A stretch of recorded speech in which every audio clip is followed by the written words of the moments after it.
Question for Nigel. Last year, when you announced your policy for mass deportations, you said the boats would start coming in days because there will be no incentive. Why then do you need this policy of involving the Navy? And a second, if I may, your former MP Rupert Lowe has offered you a pact of working together. You haven't explicitly ruled it out, but can you rule it out now? And are you able to offer reassurance to your colleagues who defected from the Tories that you would never do a deal that would see them lose their cabinet positions? Right. Look, this does not replace Operation Restoring Justice, not a bit of it. What it does is to update Operation Restoring Justice, which did, as an option, say we would consider this as the next step. Do you know, the British public are sceptical that anybody, any government, that allows people to come in, be processed through Dover and Manston, will ever actually get the legal frameworks right to deport them. Even though we assure them that we'll do all of these things, this, I think, puts it out in starker, clearer terms. It's very easy to understand the concept that the Royal Navy is there to protect against foreign invasion. And actually, you know what? The 1971 Nationality Act still applies, that it is an offence to illegally enter our country. It's just that the last two governments don't seem to have cared about it. On the Rupert Lowe stuff, well, my understanding is that he had a bit of a fallout last week with the Conservatives, who, you know, he had been working quite closely with for some time. You know, he said that he had a deal with the Conservatives, and Kemi Badenoch said they had an arrangement. I don't know what that was. My understanding is there was a bit of a fallout. Now, look, I mean, if you want to do a political deal with somebody, you know, you would contact them privately and not do a 12-minute video. That said, I did actually reach out back yesterday to him. I did say, look, should we have a call? I haven't heard back yet, so I don't know what the sincerity of this is. But it seemed to me that he was sort of, more than anything, perhaps putting out this gesture, saying, look, I'm the good guy, Nigel's the bad guy. Well, that's not the case. If you look at my history, you know, in politics over the last few years, I am prepared to do things and make sacrifices if I believe it's in the national interest. I certainly did that in 2019, and I would do whatever I could for us to have a sane centre-right alliance that beat Labour at the next general election. But I don't ditch my friends, I don't ditch my allies, whether that's Suella Braverman or Posh George. You know, I do not ditch people because somebody else wants me to. And there's an irony in this, which is that 2 years ago, Rupert Lowe said what a fantastic job Jenrick, Braverman and Kruger were doing inside the Conservative Party. And, you know, unlike Chris Philp, who failed completely, but now wants us all to forget it, in the case of Braverman and Jenrick, they resigned from their positions in their frustration that the government wouldn't get a grip. So that would not be a part of a negotiation. In broader terms, look, you know, you could see a situation where Restore, without the hope of winning anything outside Great Yarmouth, I mean literally without a hope of winning a single seat in the country, could do us great harm. And I think online you will see a lot of Restore potential voters now beginning to worry about the impact that might have. So look, I'll finalise that by saying if it was the offer of a deal, it came in a very unusual way.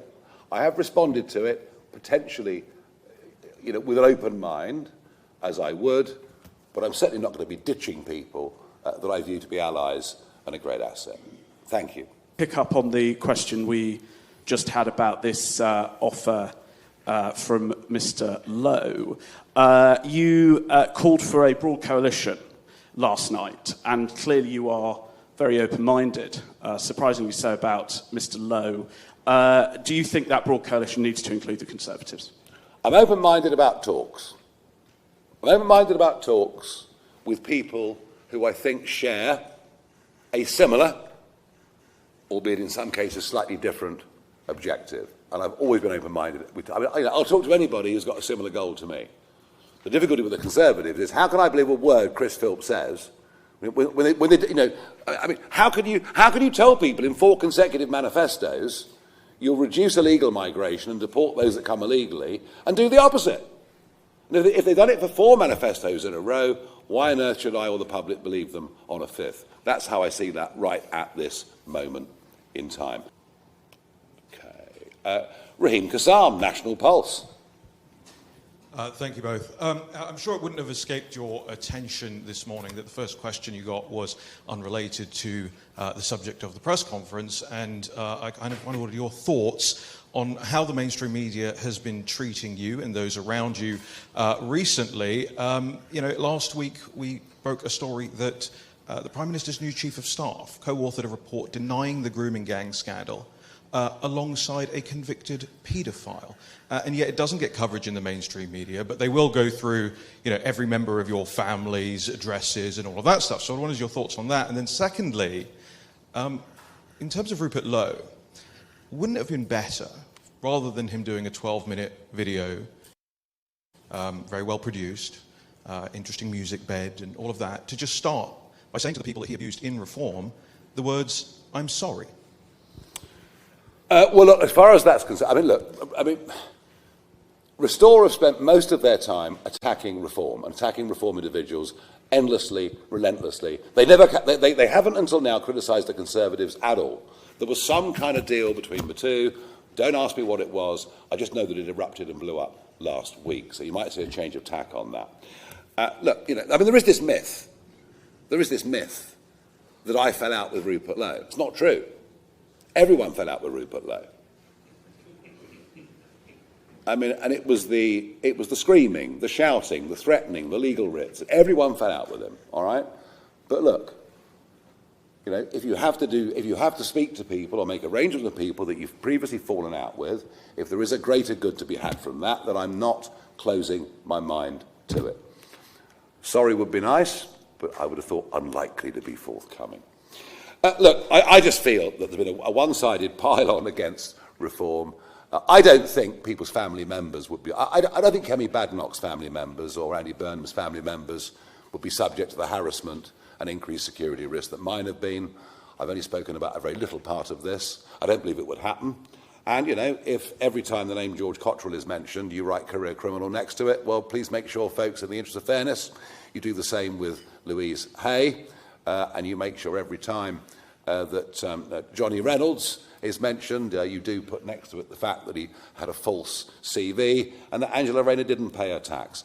I think, you know, without appearing to be whingers, I do think we have come under a level of attack that would not be seen by another party if it was part of the establishment, which we're not.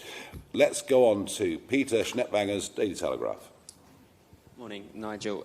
You mentioned there earlier in one of the earlier questions that you were open-minded to a deal and then, you know, a conversation with Mr. Lowe. He set out these red lines under which he would do some sort of pact. What are your red lines? I said I'm open-minded to a conversation. A conversation is different to a negotiation. I opened the door to that conversation yesterday, late morning, and at the moment I haven't yet had a reply. We will find out whether he genuinely wants to have talks. If he does, then we'll start to negotiate. But you know, these things, if anything like this was to happen, it would not happen overnight. It would go through a whole series of stages. As I say, whatever's been said in the past, you know, I'm prepared to put that aside and have a conversation. But I'm not going to commit myself to anything more than that right now. And he seems to have given us a shopping list, some of which I have no desire to meet. Interestingly, on policy terms, you know, actually most of the things he talks about are things that I've championed for over a quarter of a century. We'll see.